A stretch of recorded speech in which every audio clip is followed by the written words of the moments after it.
that way. Oh, if I put this over to you.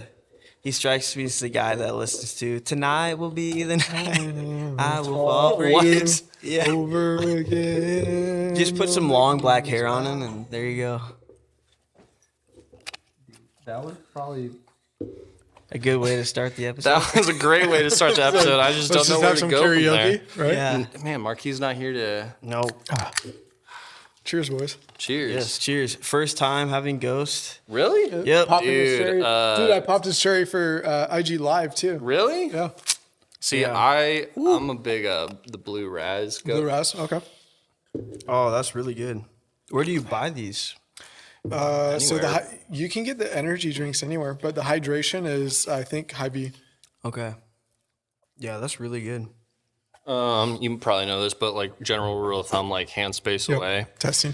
We're good. Yeah, you looks good. Just eat Cameras the mic. rolling. Yeah. Eat it. bite Eat it. I already know I'm gonna get hot in this, but whatever. I'm in a coat. You're not gonna take that off?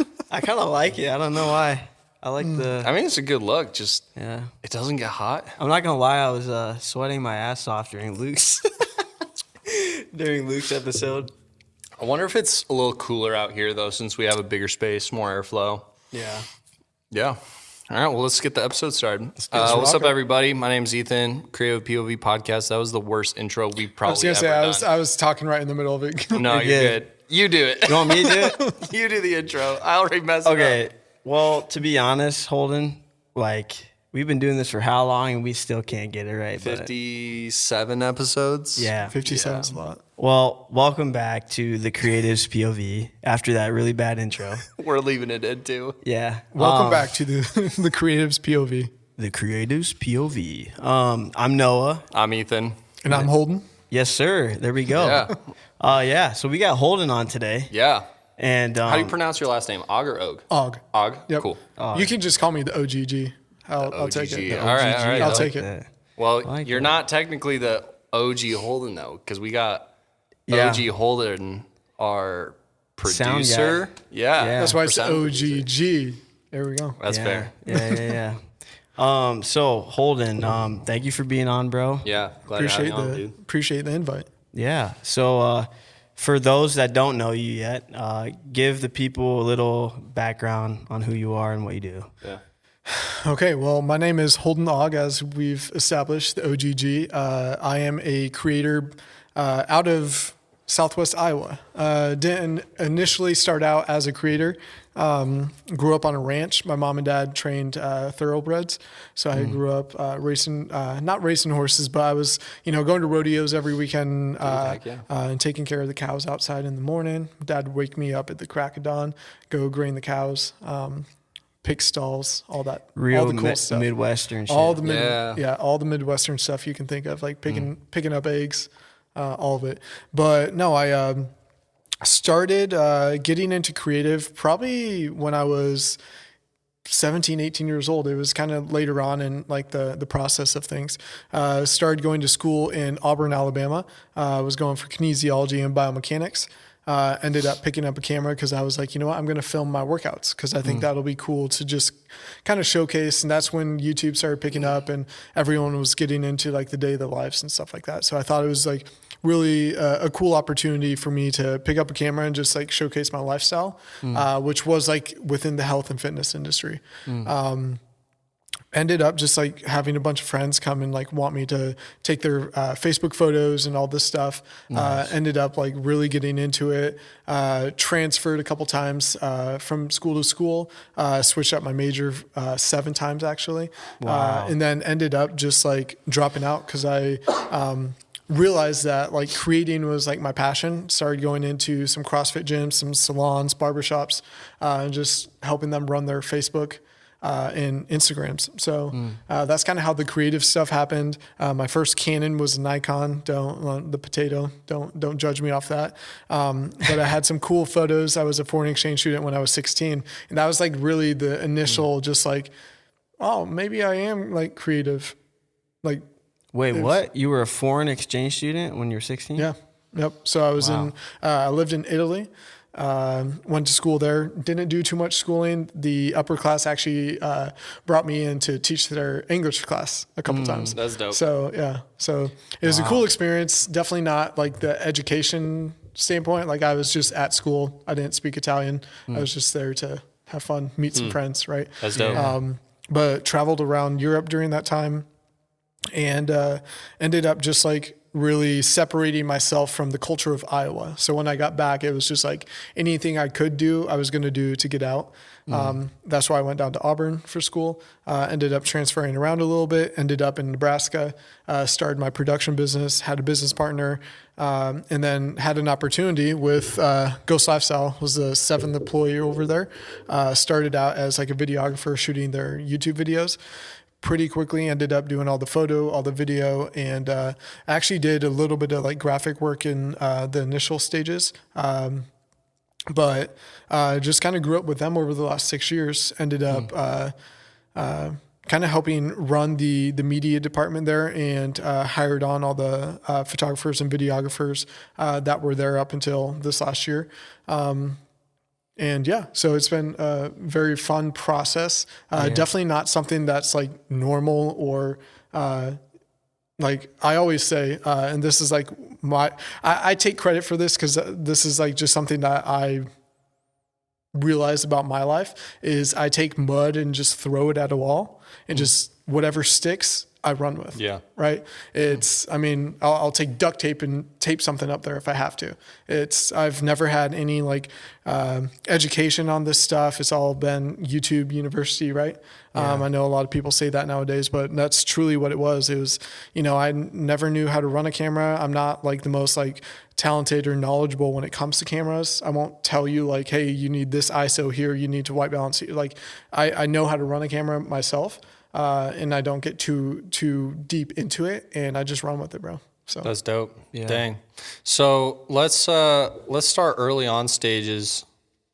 You foreign exchange student in Italy. I was gonna say I spit a lot at you guys there. No, yeah. I mean, we chatted yesterday. You guys connected for a bit as well. So like now, kind of bringing it back to like camera and like telling the people like what it is you've experienced. What was like Italy like from a very young you, a very green, I mean like Iowa, I grew up very similarly on a ranch, on a farm, just on the Illinois side of the, Mississippi instead. But I kind of had the culture shock of moving down south to Arkansas at 19. You left the country at 16. What was that like, just like being abroad? So to be honest with you, I was a homebody. And the reason I kind of did this, was because I knew that. And I knew I needed, if I was ever going to get out of Iowa, ever going to change something in my life, I needed to really challenge myself in a way that was going to basically just throw me into a fire pit. And one of my favorite stories in the Bible is Shadrach, Meshach, and Abednego going into the fiery furnace and stuff like that. And then some of my favorite quotes have always been like, when you put a sword in the fire and you're beating it and you beat it and you beat it, right? That's how you get the end product. So I always knew I needed to do something to really put myself out there and make myself uncomfortable in ways that like I was a homebody. I was embarrassed to say it, but like up until I was probably 13, 14 years old, I never stayed the night at anyone's house unless it was like someone really close with me, family, or I had like one friend, right? Yeah. I would have night terrors. I'd just like be like anxious and just like stress myself out. So to do this was like a big step, and it was probably one of the hardest things I've ever done. Obviously at 16 years old, traveling halfway across the world, and living with different families. That's crazy. Yeah. Do you especially still talk to those families? So I keep in touch on like Facebook and stuff like that for like birthdays. That's about it. Nice. That's cool. That's cool. But no, it was just like one of those things where it's like, no one from Iowa did that.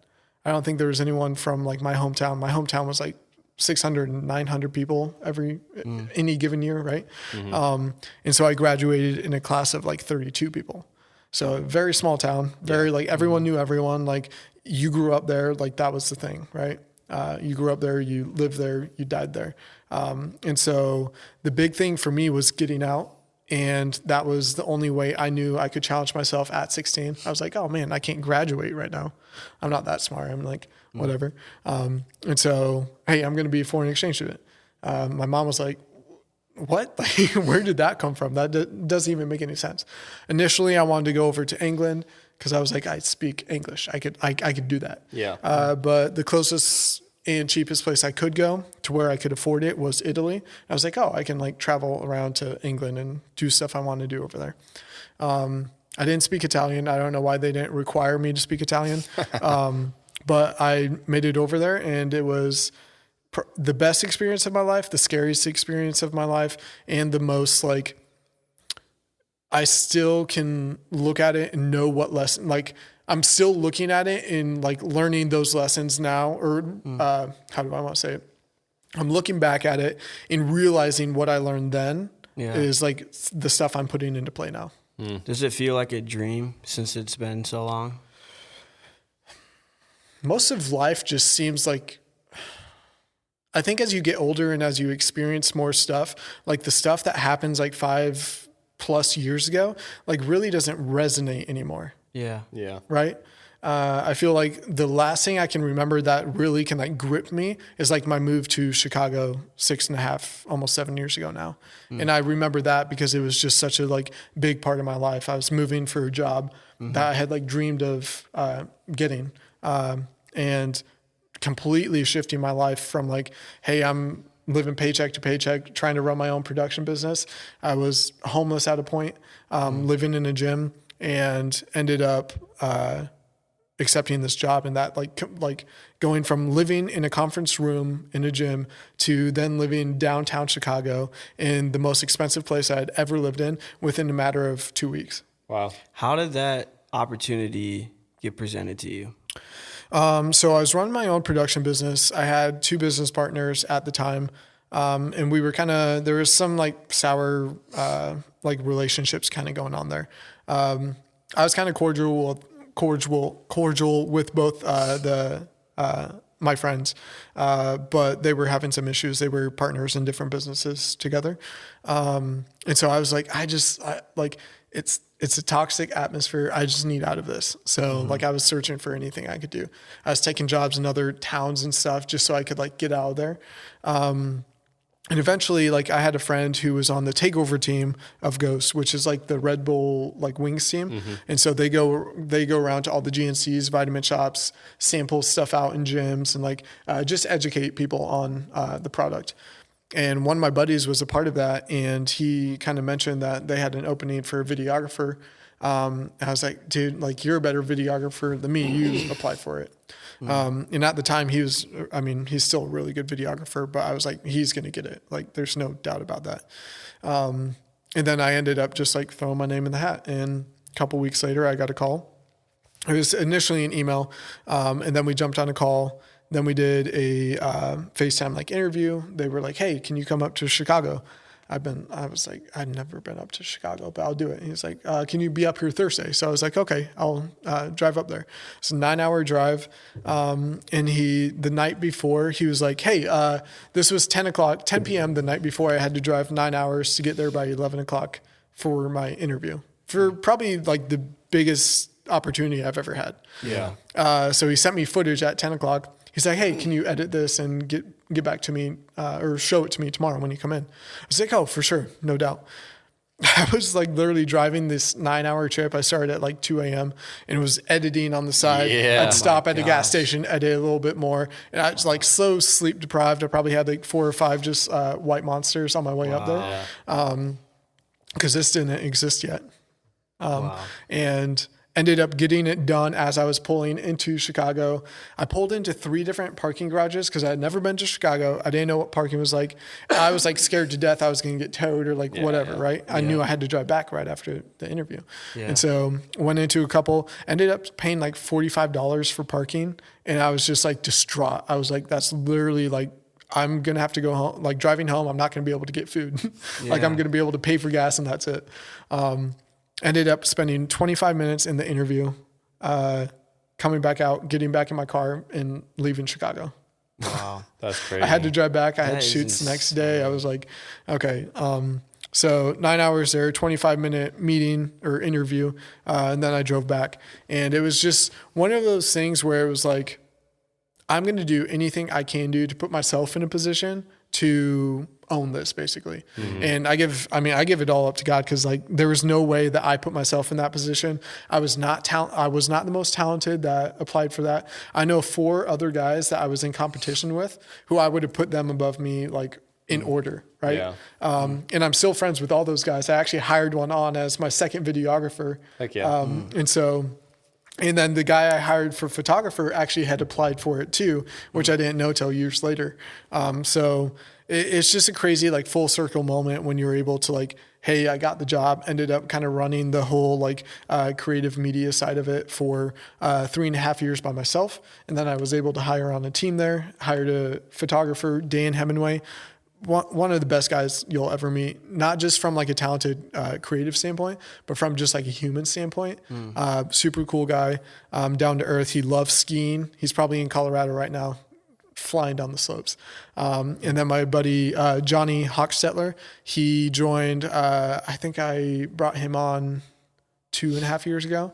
And he's since jumped off on his own, and he's doing his own creative stuff. But there's a ton of people that like, it's the people I met there were everything. Like that was probably like, the job was awesome. Like I traveled the world for 6 years, probably more flyer miles than I have miles on my car.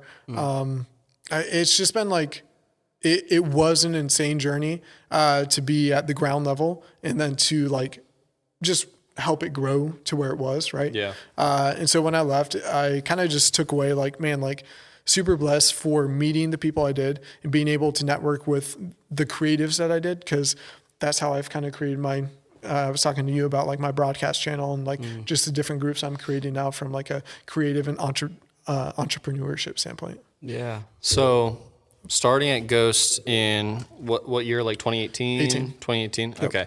Were you like one of their first like creative media hires? So they had a videographer before me, Okay. and they started a YouTube channel together. Okay. And that was building the brand. And How long has Ghost been like a brand? It's going to be 10 years this year. So Okay. 9 years, 9.5 years now. Okay. So they were kind of a brand, but I mean, not really a thing for a couple of years, ground floor. Yeah, it was like ground level startup. Like within the industry, they started catching wind because they started the official like licensed flavors with Sour Patch Kids and their pre-workout and stuff like that, right? Yeah. Getting the Phase Clan boys on board. Yep. Oh yeah, 100%. And that was during my time. So I was able to be a part of a lot of the licensed collaborations, the partnerships, and stuff like that. And getting to see it all, like the energy drink grow. Like I was one of the first, I have the first ever can that was labeled. Wow. So one of the coolest part of it was being able to like, I was thrown into a fire and told, you know what, there's no blueprint. We got to create this, right? Yeah. Because when I joined, I had no contact with the previous guy who's running the video stuff. His name was Lawrence, and he was running and gunning and like working for a couple different people. And then he went full time with Ghost for about a year. And then he went off and did his own thing. I think he was doing some like FBA stuff. Okay. And so once I joined, it was like, hey, like we have this set up for the YouTube channel. How can we grow this? How can we keep it going? But how can we increase all content? Yeah. So I was thrown in there and I did everything. So I think we were putting out 3,000 to 4,000 posts a year at that point, with me being the sole creator. I ended up starting like bringing people on for retainers in different cities where we had like hubs of athletes and stuff like that, or where we could bring on some athletes. And so I was project managing all those shoots and just executing on all the content for 3.5 years until I brought a photographer on. Then I was able to focus on the video side of things. And what does a day in the life of like a content manager look like? Do you want like the crazy period of life, or do you want just like the general like, hey, I have a photographer and videographer on staff? I mean, share what you want. Well, how about, so what is it like having your connections in other cities, and like working with those people and making sure stuff's getting done, when maybe you're based in a whole different city, you know, like how does that relationship and work dynamic Yeah. go? So I'll give you, so the typical day would be, okay, so say I have a photographer on staff. And so this was probably year 3 of me being in the business or with Ghost. And it would be like, we're typically in office pretty early, depending on when we have shoots. If we have shoots, we're probably in at 7:00, getting all the equipment and stuff set up. Sometimes we'd be in at 8. Really dependent on the shoot. If we're shooting in town, we typically have other shoots going on because it's a campaign. So we want different faces. We want to add diversity into it. We want to add different locations and atmospheres into it. And so typically we'd start off with, hey, we got a shoot in Chicago. We have 3 athletes in town. So we flew 3 athletes in. So we would have had to like have all that planned. We have a location set up. We have to get all the equipment there. And then we have our athletes manager bring the athletes. We have food catered. We have all this stuff so that when we're on set, we focus on the creative and we're nailing down our shot lists and mood board and everything that we need done. And then we're having fun after that. You know, once we hit all of our shots, we'll get creative and do kind of like whatever we want. But then I'll also have, you know, shoots going on in whether it be LA, we had shoots in Miami or Houston. And then I'd also hire out people over in the UK, over in like London, and then Sydney, Australia too. So I was communicating with a lot of people at, you know, any given time for photo shoots, making sure we had the right athletes on, and making sure we had logistically had all the product where we needed it at a certain time. Yeah. A lot of the time we weren't getting product in on time. So we'd be, you know, shrink wrapping, you know, all the labels to products, taping all the labels to products, putting fake product in it. Like it really depended on the shoot and like what we were launching. There was a period of time where we were launching a new product every week to every other week during the year. And so it was apparel, it was shakers, it was energy drinks, it was powders, it was protein powders. We were launching pills, so like multivitamins. And it was crazy. Like we were launching a lot of stuff. We did apparel of the month, we did shaker of the month, plus all of our launches. And then I was putting out a YouTube video every week. Are those like vlogs or a vlog? So it was a recap of the entire week. It was, you know, like a lot of my flyer miles I was following the CEO and CMO around. So a lot of my communications with everyone else and everything else was on a plane, in an Uber, like in a taxi, like traveling in an airport. A lot of that stuff was done where like, man, like I'm editing in a cafe, or I'm editing in a hotel, or I'm at a really fancy restaurant trying to get this YouTube video live while the CEO and CMO are having a meeting over here with one of like their partners, right? Wow. And so that was my life for 5 years. The last little bit I was there, I had like my whole team. So it was like, it got to the point where I was kind of overseeing a lot more and doing a lot less of like the actual manual, like creator work. And so, yeah, it just, dude, crazy lifestyle. What does it feel like to kind of look back and be, you know, like the guy who helped build it, and then you just told me they just sold the company, right? They just sold to Dr. Pepper and Keurig for $1 billion. It was $960 million for 40 or 60% stake. Sheesh. So getting bought out by a huge company like that, you know, they obviously have a much larger team now, you know, working with, I'm sure, probably like full scale production agencies, not just, you know, in-house stuff as well. How does it feel like looking back on that and be like, you know, there's got to be some pride there where it's like, man, like we did that, you know? I feel like there's only been one moment where I looked back and I thought that, not in like a bad way. I think it's just like the way my mind works. When I left, it was just kind of like, okay, like I did what I was supposed to do. And I'm like, I'm very humble in the way, like I never like got too hot for myself. Like my head never got too big. It took a while. It was like 2 years in before I even like announced that like I was like ghost videographer. Like I didn't put it in my bio until then. I was like, until I was like, okay, I need to establish myself. Right. Sure. But a lot of it was looking back at it. Like I take pride in the work I did, but dude, it was going so fast. Like you were getting done with projects, moving on to the next, moving on to the next, moving on to the next. You didn't even have time to You didn't have time to appreciate it. There was no celebrating wins. It was just like, man, you got done with the year and you looked back and you're like, man, we had so many cool collabs. We launched Chips Ahoy this year. We launched Nutter Butter collab. We launched 40 different pieces of apparel, or like 40 different capsules of apparel. Like, what is my life? I flew over 100,000 miles. Like I have status here and like I feel cool because now I can get upgraded and stuff. But then you're looking back and you're like, man, like it was such a whirlwind. Like I don't care right now. Like I'm just like, we have another launch next week. I have no time to focus on this. Yeah. And so getting, leaving Ghost and looking back at it, I don't think I look at it with like, man, I feel so good about this. This was so cool. Like I feel good about it, but I'm not like overly hyped about it. I'm like, I want to do so much more. Yeah. And I think this last year has been a testament to like the growth I've had to do. Yeah. Where you spend six years in something like so deep that you get out and you're like, you realize my life, like my personal life and like just lifestyle in general, took a major like hit. So whether it be relationships, I mean, that job took a toll on my like personal relationships, like a lot. I went through two like pretty significant relationships during that time.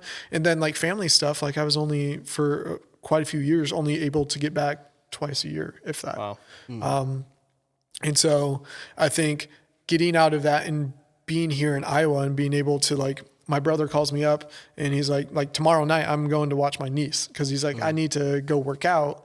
Me and my wife are going to go work out. Can you come watch Blakely? I was like, yes. Like, and there's been many instances where that's the case where it's like, hey, can you come watch the girls? I'm like, yes. Like that's literally like such a cool thing. I get to be an uncle. I get to just like, and I'm not doing exactly what I want to be doing right now from a like business standpoint, making the amount of money I want to be making, but I'm in a stage where I'm just like, I need to separate myself from the work stuff and put myself into who is Holden and what does he want? What does he want to do? Who is Holden? Right. Yeah.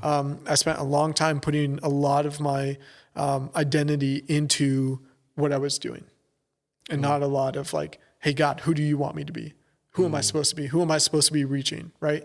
And so that's what this last year, 2024 was just like really digging deep into like who I am. So yeah. That's a good like segue into like what brought you to Des Moines. Yeah. And then like what you're doing now. I didn't want to go back to Griswold, Iowa. No, I think the biggest thing for me was like, I still want that city feel. Dude, I love Chicago. If there's an opportunity for me to get back up to Chicago at some point, I'm probably going to be living downtown again. I know I come from a ranch, but like, dude, city boy at heart, like that just like, there's something about the atmosphere, something about just like the energy, and everyone brings it every day. Like no matter like what you're doing, you could be a personal trainer. You're waking up at 5 o'clock in the morning, you're in that gym, right? You're, into finances or fintech, or you're a creator. Like you have everything there. There's designers, there's artists, there's creators. The community there is like unparalleled. And so that's something I miss. But like, why Des Moines? Like, I just felt it was like one of those happy mediums where I could be in solitude, I could be quiet, but then I could also like, I 100% haven't experienced like the crazy side of Des Moines, if there even is one. I don't get out much, but I think it was just one of those. There's still a little bit of a buzz. It's not, it's a big small town, but it's like there's still the wolves to go watch if you're really that bored. Okay, so I have been over there. I have been over there. So or go watch the Clones. I'll say it. I'm not a Clones fan, but roll Clones. Yeah, roll Clones. I love it. So no, my youngest sister, her boyfriend plays for the Clones. So I went to 2 games this year. Yeah. So did you go to the game last night? Did you watch it? I watched it. Yeah, it's good. Crazy. History's happening, man. It is, man. That is crazy. That is crazy. Cool to see. Yeah. Well, that's good. Tell us kind of like, okay, you're here in Des Moines. You've been here for, I feel like you said yesterday, what, a year and 4 days, something like that? Yeah, like right at a year. What do you do now? Like, what do you fill your time with? What are you kind of actively pursuing? Okay. Well, it's been a mixture. When I left Chicago, I moved down here January 11th of 2024. Moved down to Ankeny and kind of took some time to myself for a couple months. There was a brand I was working with a little bit, doing some creative direction for, and hiring out creatives to help them with their content. Did that for a couple months and then was like, okay, I need to get started. And I started a consulting firm / creative agency. It's called Wonder Collectives. And what it is just a collective of my entire network. I have brands that reach out to me who need photo, video, and I'll just hire out my friends to go shoot, right? And then I'll have brands come to me, they need like creative direction. So I'll act as like fractional creative director, give, advice on branding. I'll give, advice on the creative marketing that they're doing, whether it be email, whether it be website, and then social medias. I'll go in and help try to establish a process so that they can set their strategy of like how they want to continue, right? The dream would be to act as fractional creative director for 2 to 3 brands and just be able to help them set a process in place and then help them hire creative teams and then recycle, go to another brand. Like that would be the ultimate dream of Wonder Collectives. And so that's what I'm pursuing right now. A day in the life is pretty chill. I'm not doing a lot of creative work except for myself. I shoot a lot of my own content now. And it's just passion. Like I love creating, and I stepped away from creating for a lot of brands because it was just like, I had done so much. I was creating so much content for a brand that I just wanted to create for myself for once. Right. And I get a lot of like joy and like fulfillment from just like posting a Instagram 6-second clip of just myself. Whether it be me putting a quote up there or me just doing a workout or whatever. I just get a lot of joy from that. That's like something I can put out into the world that is very authentically me. So, that's kind of what I'm doing now. I've worked with quite a few brands over the last year. Jumping into 2025, the goal would be working with less brands, but at a higher capacity. Sure. And so I have a couple opportunities. I'm going up to Chicago next week to work with the brand and hopefully turn that into something that's more, that's a longevity play right there. And then hopefully have a couple other brands that I'm doing some of this stuff for. I've worked with some like personal brands too. So I do a lot of like personal brand, like coaching, if you will, and help them just kind of decide what they need to be posting, how they need to be posting, and help them establish a personal brand that's very authentic and organic to themselves. And that's something also that I enjoy. So maybe that's something I pursue alongside the brand side of things. So, So you enjoy working with a couple different brands rather than just for one brand. Yeah. Okay. That's cool. Yep. As of now, right? I have some ambitions for my own brands. I haven't talked a lot about it, so I probably won't talk too much about it, but I have some like really cool, like passion projects. One of them is my Create More broadcast channel, encouraging creatives to change their, hobbies into something that they can do full time. And then also just some like passion projects that I'm working on that, dude, I love fashion. I love style. I want to dive into that world a little more. Got some really cool like samples of some, materials and stuff that I'm just kind of looking at and experimenting with. And I know I was going to ask you a bunch of questions about your stuff too. Yeah. Cause I think I want to ask you guys questions like you guys are drilling me. So. Yeah. That's cool.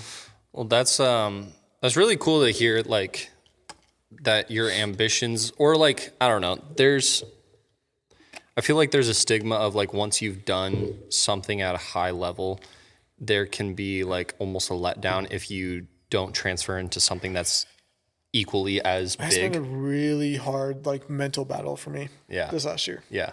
I get it. And so I applaud you for like getting into a space where you're like, you can do things for yourself at like, and it's just as important as doing something for a $1 billion company, you know, because I think we talked about this yesterday, like so often our identity is wrapped up in like what we do, less of who we are. So finding that is important, and cool that you're working towards that.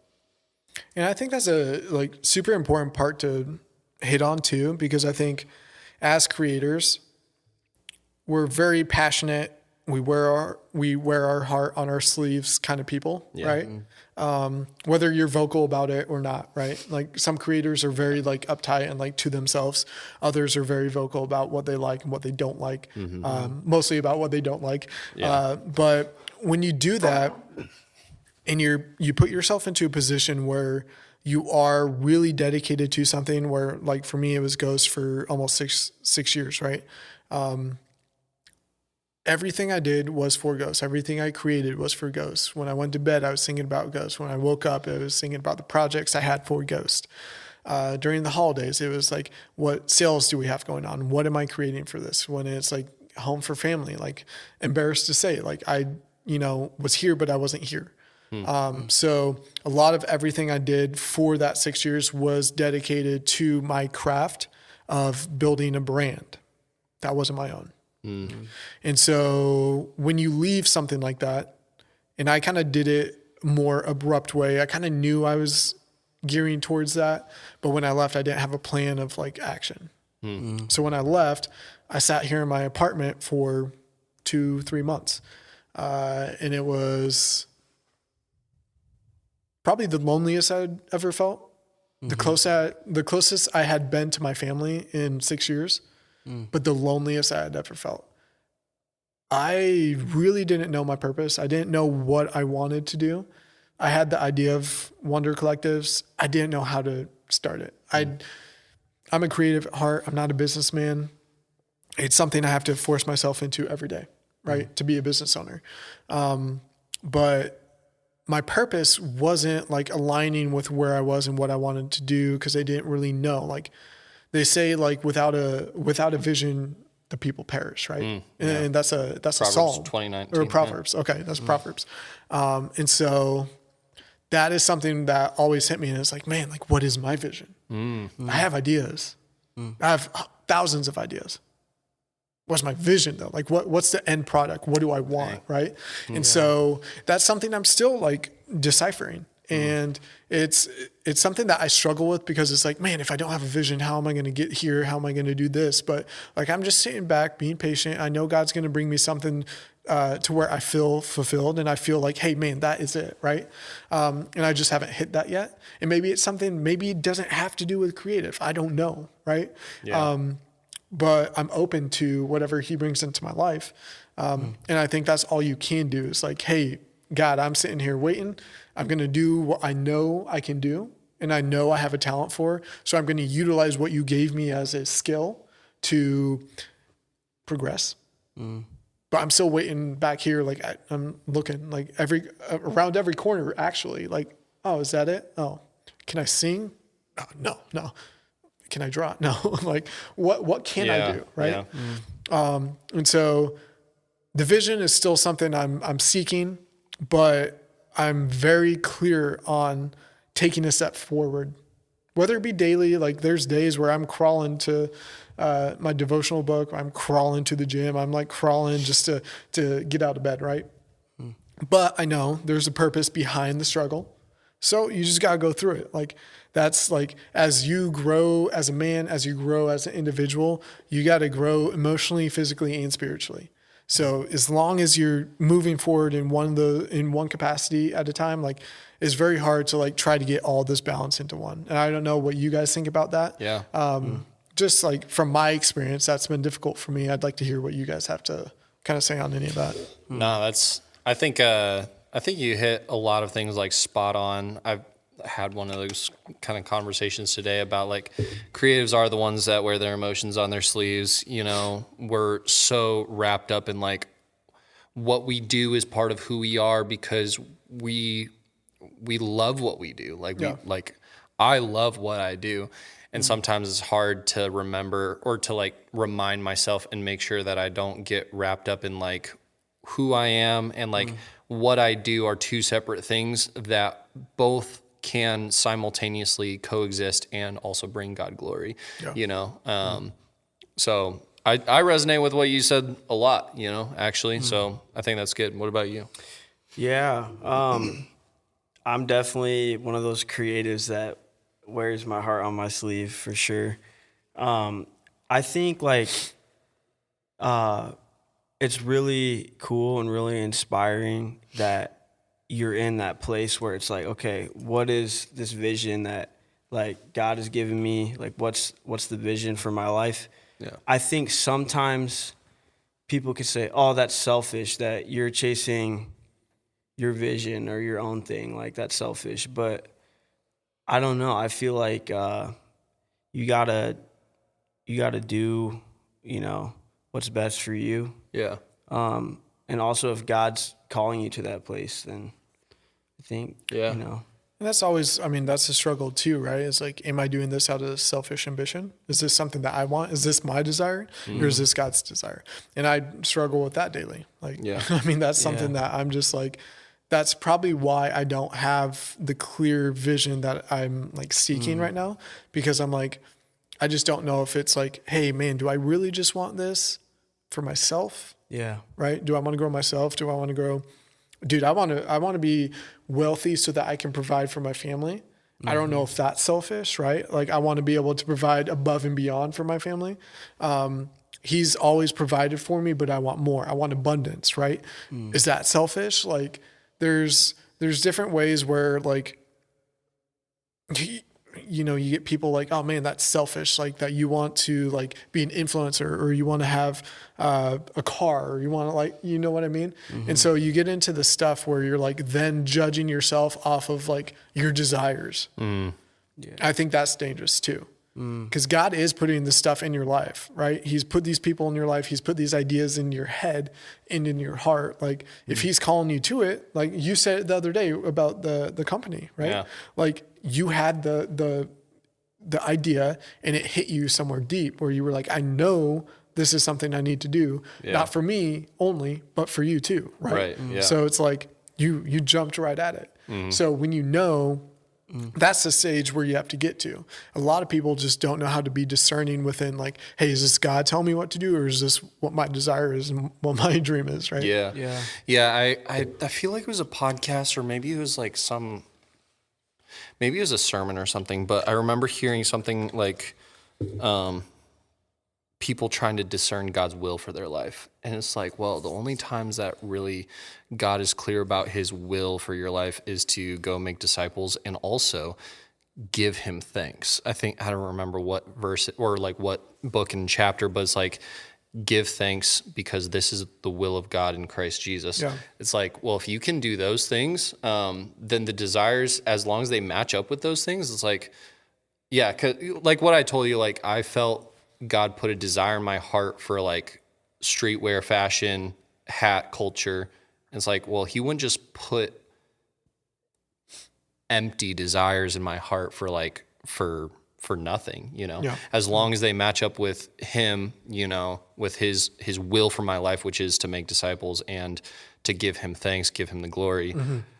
Then it's like, well, are you willing to pursue those with him and for him, not, you know, for yourself? Yeah. So I don't remember where I heard that clip, but it's definitely something that I've kind of like used as like the judge and, you know, the scale for like the why I do a lot of things. No, 100%. You know, because there are some things that it's like, well, this isn't necessarily wrong or right. So like, how do you discern that? It's like, well, can you judge it, you know, by the calling that you, and I know this isn't like a, you know, a super Bible-based podcast, but like for a lot of people, it is faith-based. And for other people, it's going to be like, well, what do you feel like that you resonate with most in life, that it brings you peace, brings you clarity, direction? Can you pursue that with a clear conscience? Well, we're talking to creatives here. Yeah. Creatives, you're spiritual by nature. Yeah. because you get inspiration through the soul, through the spirit. Like it's not the mind that's creating this stuff. It's from within, right? It's you're creating from within. And so whenever you're doing that, there is something that's inspiring that. And we talked about it on the IG Live before this, like, hey, what inspires you? Like, oh, music, fashion, like magazines. Now, but when we started creating, what was it? It was an idea. It was a thought. But what did that come from? It came from like a deep down desire to do something with what we were thinking, right? Yeah. And so I was a big daydreamer as a kid. I'd stare out any window. That was like my favorite pastime. We didn't have phones then, so it was easy. Right? Wasn't distracted by the black holes. But having those just instances where I was just like daydreaming and like really thinking about like what the possibilities are. Like you just started to wonder what everything was, what could be, what is, but what could be, right? Yeah. And so that's what Wonder Creative or Wonder Collectives came from. That's cool. Was the wonder. I took the O out because I was just like, I want to be different. I want to like turn this into something. I'm wandering. I'm like, it's all this stuff, right? And so I didn't want to tie it down to just like one word. So it's wonder, it's wander, right? And I think when you're growing up, you start to lose sight of like what could be because you're in the here and now, and you lose the dreaming aspect of things. You lose like the daydreams, they just stop at some point. Yeah. Right. And it's hard to get back to that. So it's like, if you continuously search out wonder, you continuously search out the awe moments, the moments that just bring you that just like, oh man, that's amazing. It starts to, oh man, like what could be? Like if you're on vacation, you see a beautiful sunset, man, what would it be like to just sit here every night? What's stopping you? Yeah. Right. And like finding the things that like, that never get old, you know, Passion, the thing, that fire. The things that you keep coming back to, you know. I was talking with one of my mentors recently, and we were actually talking about like the things that do like fuel us and passion us. And it was kind of an interesting conversation because I was like, it's hard when you have two things that like aren't at odds conflicting with each other, but that you're so passionate about and you don't know how they work together. And I was like, man, isn't that like, for a while, those were the things that were like making me anxious and keeping me up at night stressed, because I'm like, man, how do I jam these two puzzle pieces together? Until I kind of flipped the script in my mind of like, how awesome is it to be anxious? That there are two things that I'm so passionate about and that like, I don't have to choose between them right now, but they're going to like make sense whenever it's time. Having like those things where it's like, do you have something that's anxious keeping you up at night? Whether it's good or bad, is it something that like stirs you up? You know? And I wouldn't know, we've had like those chats about like anxiety on like a negative space, but it's like, what are the things that are like keeping you up? Like not stress that like finances or things like that. Like, yeah, those will come, but like, what are the things that you're like, man, I'm thinking about because I can't think about anything else, good or bad, because finding the beauty in that struggle, kind of like what we referred to earlier, is I think one of the most beautiful things about being a creative. Well, that just makes me think of that quote. It's like, if your dreams aren't big enough if they don't scare you. Kind of thing. Yeah. I feel like last year I had so much anxiety, and I still get anxiety a little bit. And I'm finding a therapist currently. But yeah, I feel like a lot of it comes out of fear of like, what is my calling or my purpose, or God, where do you want me to be? Because to tie into your point, you have these things that it's like, should I do this or this? And it's like, I want to do both, but I don't know if I can. And it's this conflict of like, what am I supposed to do? And then I wish that God would just tell me, like, just, this is what you like need give to you do. Clarity. But yeah. But is it, I don't know. that's why I like kind of said what I said, like where there wasn't like a moment where I came up with this or like somewhere I heard it. There was just a day where I had this thought and I felt like I felt it for a long time. Kind of one of those where it's like, I feel like I've felt this for a while, but I didn't know where this came from. Where it's like, I am so grateful that I have something that I'm worried about so much. It's like, Shows that you care about it yeah, a lot. you know, because like sometimes it's so easy to get complacent where it's like, yeah, I care about this, but like if it went away, I feel like it wouldn't change my life.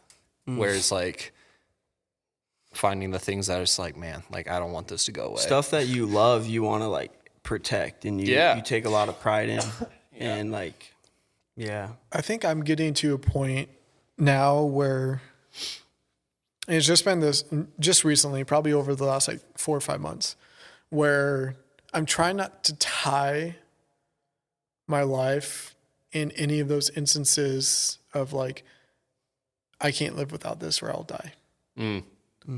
Because I want him to be the only one that I tie my life to. And that's been a process, because the last probably 3 years, 2.5, almost 3 years now, relationships have just crushed me.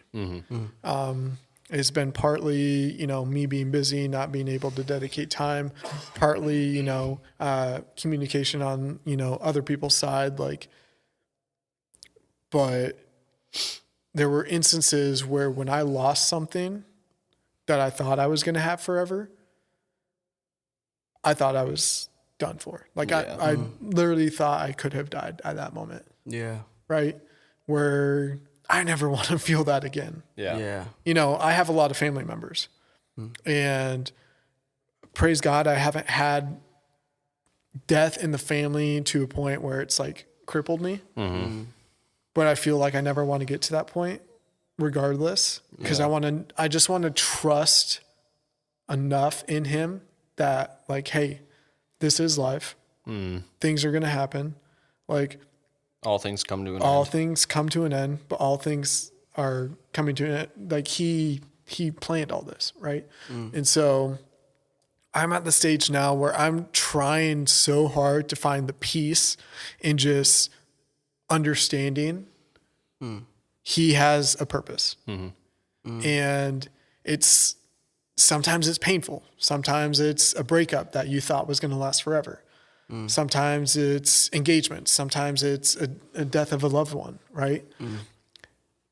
You got to find the power and the strength to move on in these instances, because that's not your story anymore, right? That was a season. That was a chapter. Those were some pages, right? You got to move on because you have a purpose. You have a purpose separate from anyone else that comes into your life. Yeah. Hopefully you find that person that like you can be with, and that, you found the love of your life. Right. And so it's like, hopefully that comes, but then you still can't tie your entire identity in everything you are to a person, because they're not on our timeline. Right. And so I'm just trying to find, I know this is very like maybe morbid way to get some points across, but I'm trying to find a way to take my peace and put it in the only one who can bring me peace. And I know this isn't like a biblical like podcast and stuff like that, but this is something that I've struggled with for years that I'm now realizing, and something that I feel like I have a voice to speak to, because I have a peace now that I've never had before. Yeah. And so still working on it, still going after it, but it's like a journey, I want to I want to have a business. I want to be successful. I want a wife. I want kids. Right. But if that doesn't happen right now, I can't let that derail me. If I get a girlfriend right now and I break up in a year, will that derail my business? The purpose that God has for me to grow something, to touch other people's lives? It can't.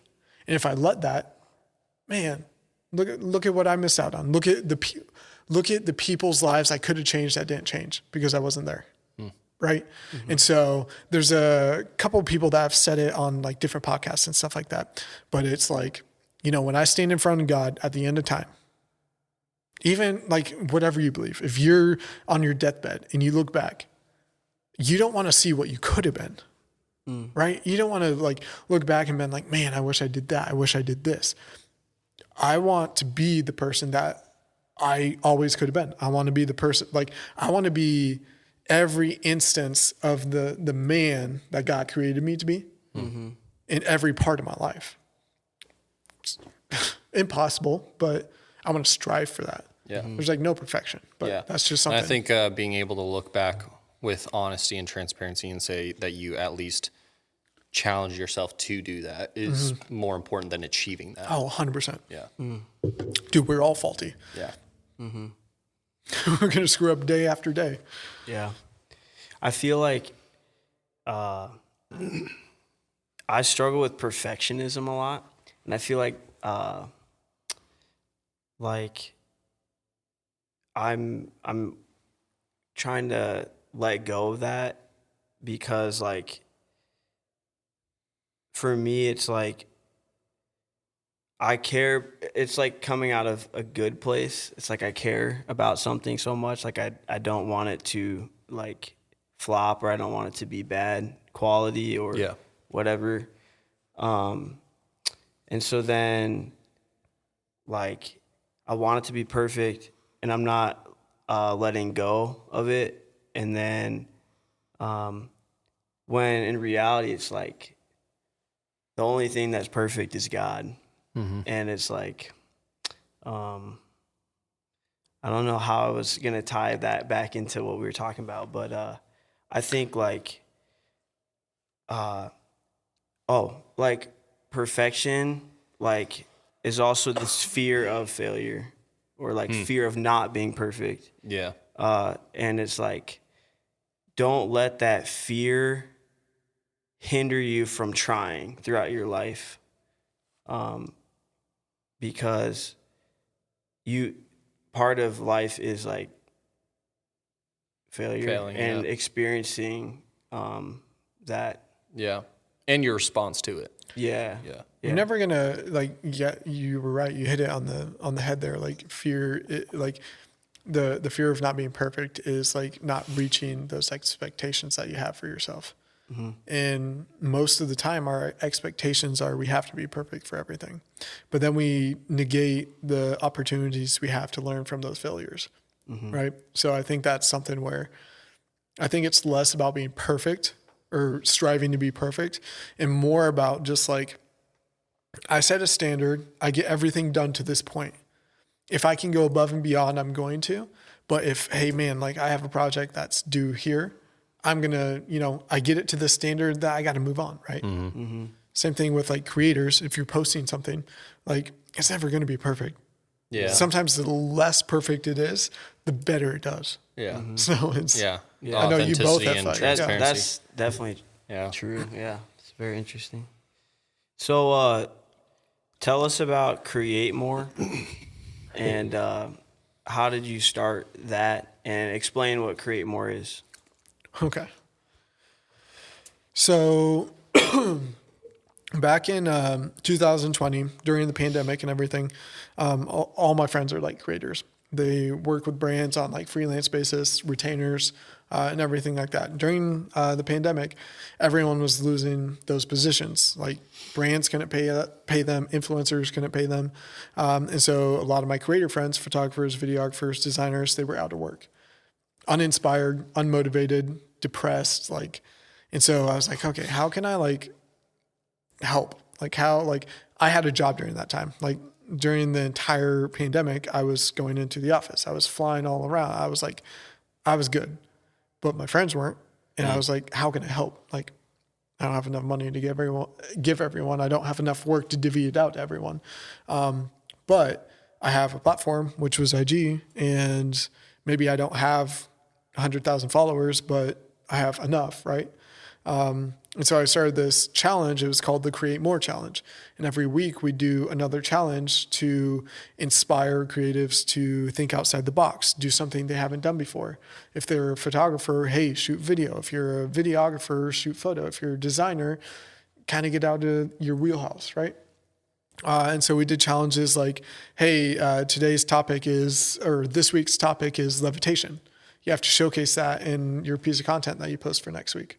And then I'd repost everything that got posted, and we'd vote at the end of that week just to see who, won, what not. And then we'd move on. We'd do another one.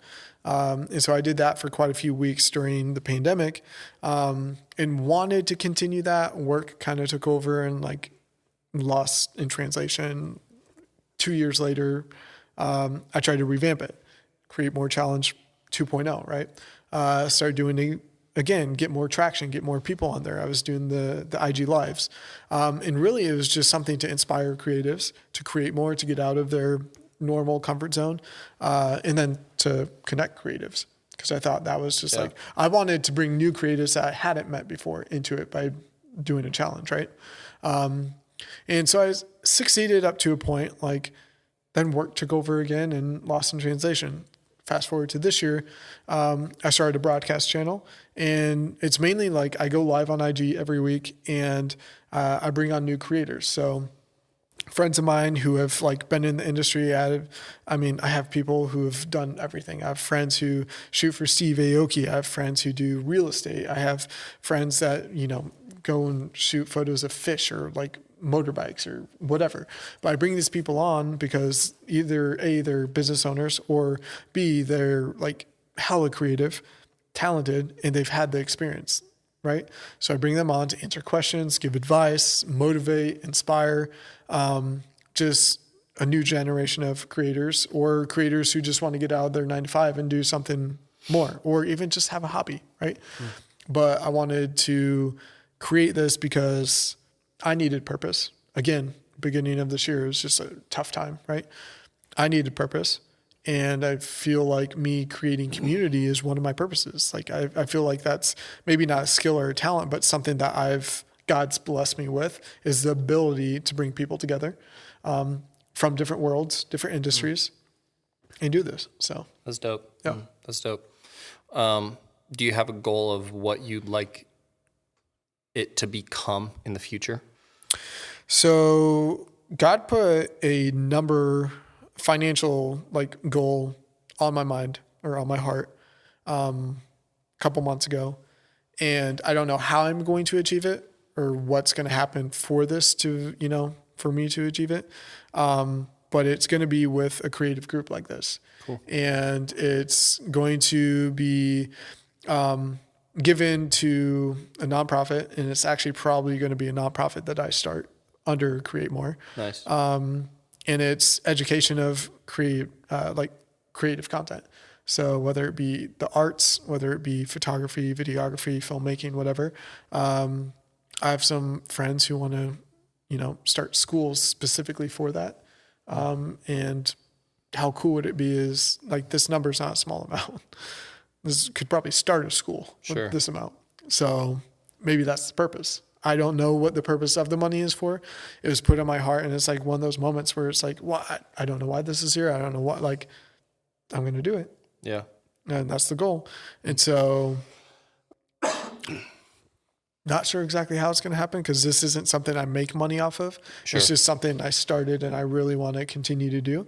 And, God's going to provide the plan. I'll have, hopefully people that jump into the channel that want to support and want to be a bigger part of it. And maybe that's how like some of this stuff happens, but I'm going to just continue it because I get new ideas on it every week. So it's just like, okay, which one's going to stick? That's dope. That's dope. Yeah. So what are some other things that you're looking forward to this year? Hold up. Yeah. Okay. You guys have been drilling me with the questions. Okay.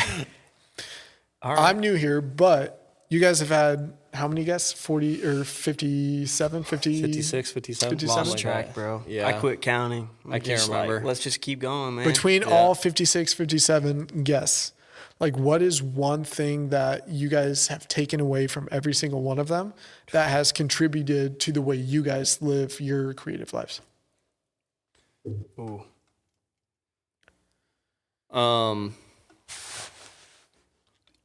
The podcast, I mean, we've talked about it before, but we have new listeners, new faces, and like even the creative meetup, number 3, talking with people. Like, it's sometimes I forget that people haven't either listened to all the episodes or whatever, and didn't really know why we even have a podcast in the first place.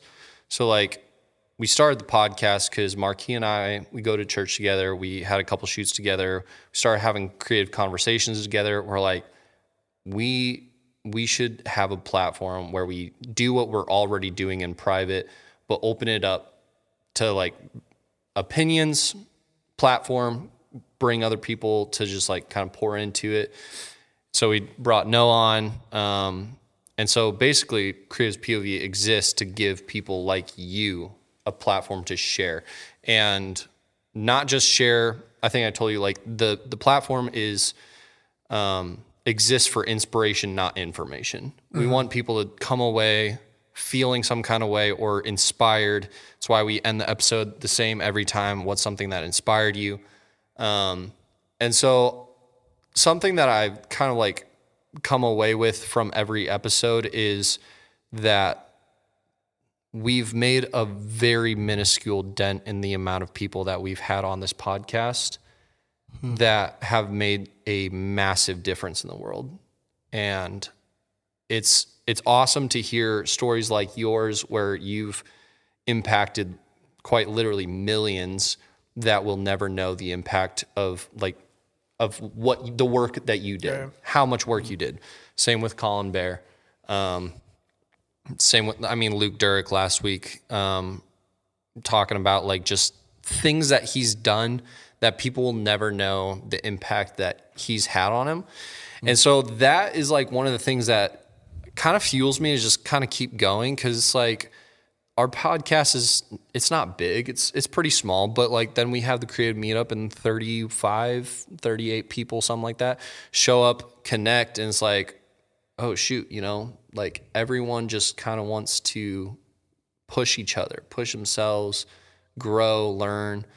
And so it's something that's like been on my mind is like, we've had a small amount of impact that has caused like the ripple effect that like we'll never even see. Yeah. There are people who, I don't know, someone came, I can't remember who, but someone came up to me at the meetup, and like, they're like, yo, what's up? And I have to remember that the meetup exists because the podcast exists, and the podcast only exists because people listen to it. And so it was someone who came up and they called me by name, and it was like this weird feeling of like, I don't even know who you are, but you know who I am because of the podcast, and that's cool. That's cool. Like, that's cool. Because we're not influencers. We're just a couple dudes in a big, small town that like to yap on microphones. And I think it's cool that in whatever capacity it is and whatever it will grow into, but the podcast has made a difference because we've given people platforms and we've given people connection. And I think that's what the world needs more of. Man, I don't know how to follow that up. Sheesh, you went crazy, bro. I feel like, I don't know. I was hesitant to be a part of the podcast, believe it or not, because I was like, I don't feel qualified to be on a podcast because I don't feel like I'm the... you saw how I botched that intro. Hey, I feel like I'm a really slow thinker. God doesn't call the call qualified, bro. He qualifies the called. Yeah. I heard that one. That's a really good one. Yes. That's actually stuck with me. Someone told me that like a couple weeks ago, and I sat with that, and I was like, man, that's right. It's real. But I think a lot of people, though, that we've invited on are like, you want me on a podcast? Like, what are you talking about? Yeah. And so I think the same feeling that I felt when Ethan and Marquis were like, bro, we need a third co-host and we want you to be a part of it. At first I was like, no, like, I don't know. I don't know if I can commit. You did tell us, you were like, let me think about it. Yeah. Yeah, I forgot about that. And then I kind of had that moment of like, well, what is there to lose?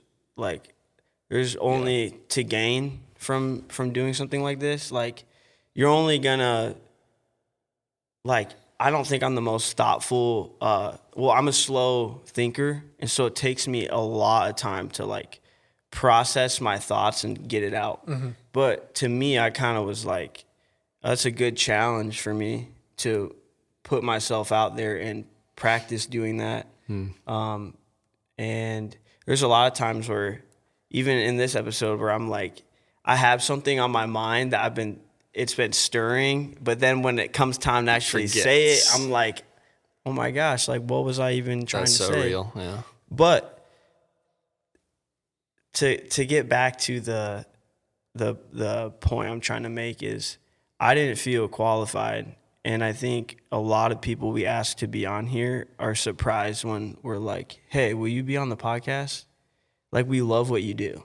Yeah. And like a lot of people are really flattered by that, and I think they have that same feeling of like, I'm not me, like why me? I'm not special. And it's like, you are, like, because their identity as creatives gets so wrapped up in like what they do sometimes. Yeah. So I don't know, I feel like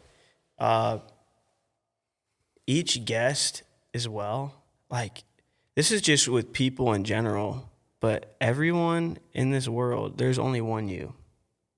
Like, God only made one Holden Ogg, one Ethan Fisher.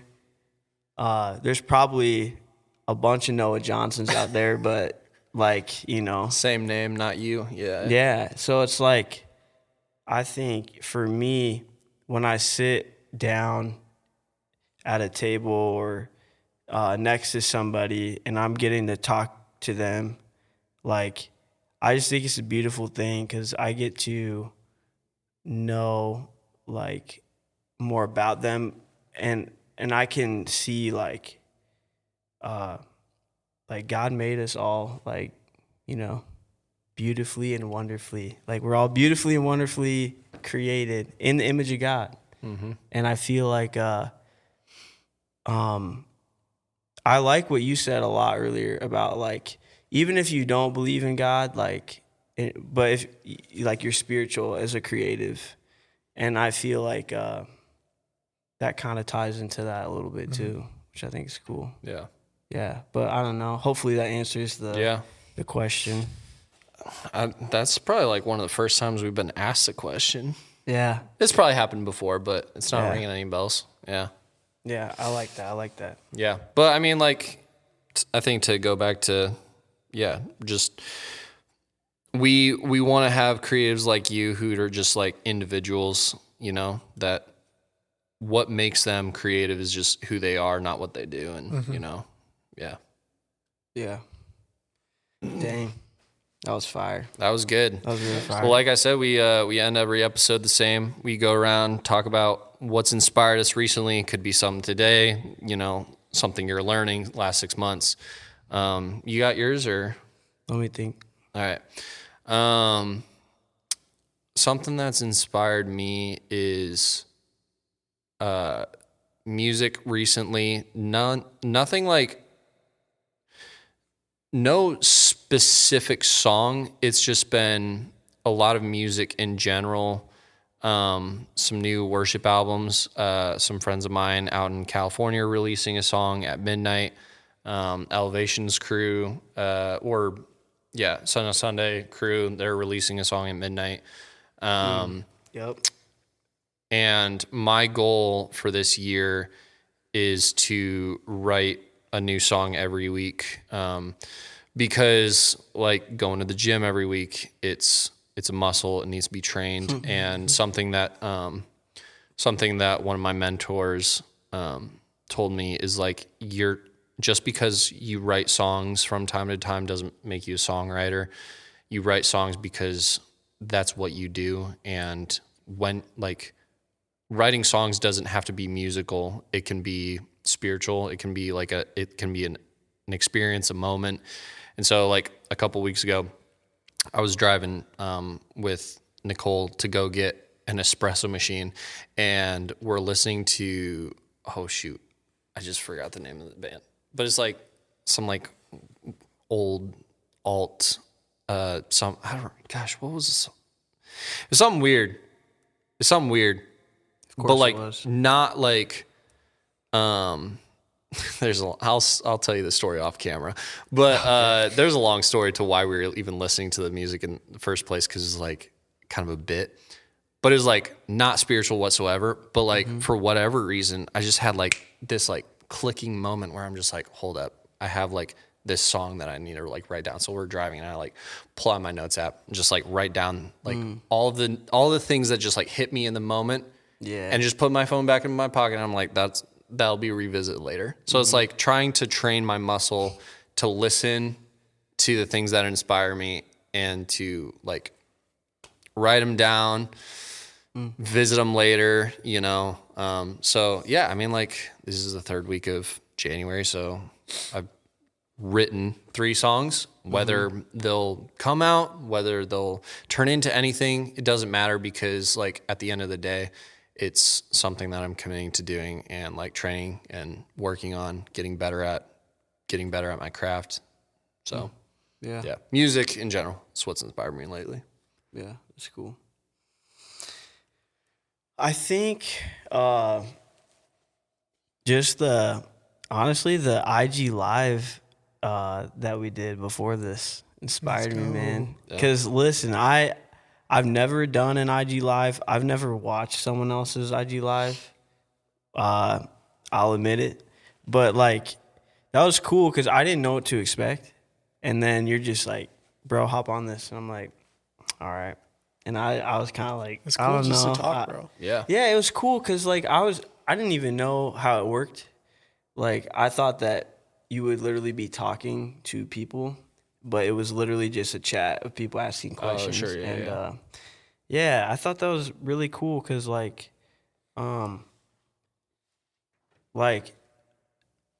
yeah, I don't know. I don't think I'm inspired that you're inspired by that. Yeah, that actually makes me. I don't very think I'm happy. anything special, to be honest. Yeah. But when someone's like asking Far you, from the truth. man, yeah, This dang, is bro. cute. Got a little bromance. I don't going know on. how to take compliments, but like That's real. hey, Yeah. I appreciate that, like for real, and it makes you like, it makes you stop and think. Like when someone, I've never even met any of those people, but when they're asking you questions, it's just like, dang, Yeah. like people are just nice, and people care about others and Yeah. take interest in others, and like that's how I want to be, you know. Like I don't want to be the type of person that's like in one ear out the other. Like I genuinely like when I like talk with people, like I genuinely want to get to know them and care about them. I just have a big heart for people. Yeah. Yeah, you do. Like I literally have a big heart for people. I love people. That's yeah. the number one thing I love is just people, helping people, and that's it. Yeah. That's all. I love it. I love Yeah. that. For me, I have a couple. One I'll get deep. One I'll just have some fun with. The deep one first. That is just the lack of accomplishment that I feel from last year. That's motivated me in a way where I'm just like, you know what, like I might not have the clearest vision of, you know, the direction I'm going now, but I'm going to run until I hit a wall, and then I'll detour, right? I'm just going to run though. Like there's no stopping me this year. And that's something I'm just like really excited about, and like actually like, authentically excited just to like run in any direction that I just have a passion for. Cool. The fun one, Kansas City Chiefs. Bro, I'm so hyped. Got a game on Saturday, and we're going for the 3-peat. And I am so passionate about football. Yeah. And my Chiefs and my Cornhuskers. My Chiefs are the only ones holding me up right now. Yeah. So I'm excited. They're holding you up, or the refs are? I'm holding them. I'm just kidding. I ain't a hater like that. like that. Although, go Bills. Bills Bills. Mafia, boys. Man, I'm going to make a point right now that's going to blow your mind, but it shouldn't, because out of everything over the last however many decades of football, right? Everyone wants to say, man, Patrick Mahomes gets all the calls. He gets all the, like, everything, right? Yeah. The Chiefs get all the calls. Bills are the only team whose fault, what I'll say is, remember 13-second Mahomes? Yeah. Okay. Out of the last however many decades, the Bills are the only team to have gotten a rule, an entire rule changed in the league for because of the outcome of the game. Yeah. Mm. I'm just saying. Just saying. I'm an Allen fan. I hope he gets MVP. If he doesn't, okay. If he doesn't, then we know who's going to get it. Yeah. And so it's like, okay, 3-time MVP now. Like, cool. He's not going to win it again. Yeah. It's going to be Allen. Yeah. I would love Allen to get that MVP. And if the Chiefs weren't going for a 3-peat, I'd say, hey, go win the Super Bowl too. But the fact that we're right here, we're 15-2. And we're knocking on the door for the 3-peat, bro. I'm one for history. Yeah, I want Kelsey to go out with a freaking bang.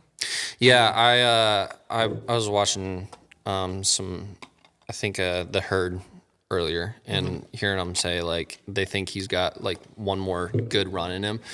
I really don't care. Like, I think he looks slow. I really don't care who wins the Super Bowl this year. I want the Bills, obviously. Go Allen. I think they have a legitimate chance with the road that they have. Dude, they're good. But I'm just glad that we're seeing like really high competitive football this year. Like, I don't know. The past few years have just felt like strangely off. And I don't care if the Texans lose. I don't care if the Chiefs lose. I just hope it's a good ending to whatever, because you've had like a lot. I mean, the Vikings, come on, give them some credit. Like, it was a disappointing ending. Vikings fans crack me up, bro.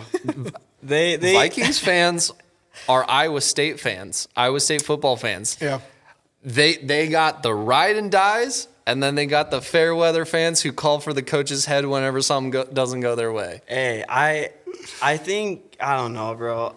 I'm not a Vikings fan, but yeah, I think just like I like seeing the Hawks lose, I kind of like seeing the Vikings lose. That's funny. See, I was like a little like, man, like just a little bit more. Like, I wish they would have won that game. It's like the Cowboys. I love seeing the Cowboys lose. Okay, that's fair, especially because I grew up in a Cowboys loving household. Okay, dude, I'm a big Cowboys I just love hater. hearing, and so hearing them that they're gonna probably sign Dion and draft Shadur, I'm like, I'm ready to just watch the pot, like the kettle boil over. It's getting crazy. Yeah. So yeah. All right, let's wrap up the Sports Talk Radio. This is Creative's POV. We'll see you in the next episode. Pause.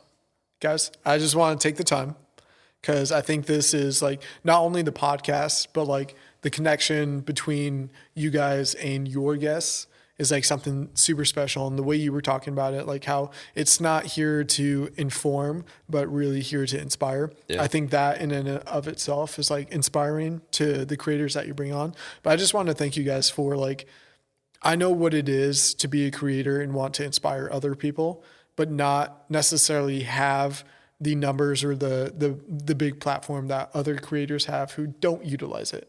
Right. And so I just want you guys to know that, you know, if it is only 1, 5, 10, 20 people you inspire, those people, you never know how many people they can inspire because of what you've done and what seeds you've planted in their lives. You guys have already touched hundreds of people.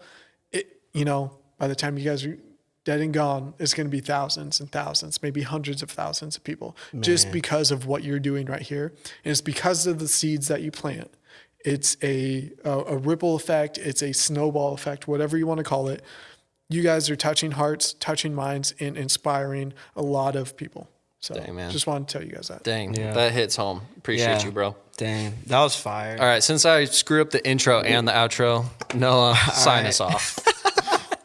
All right, guys, this has been a great episode, and we look forward to seeing you on the next one. Peace. It's closing time. Oh, my God. That's so funny, dude. Bravo.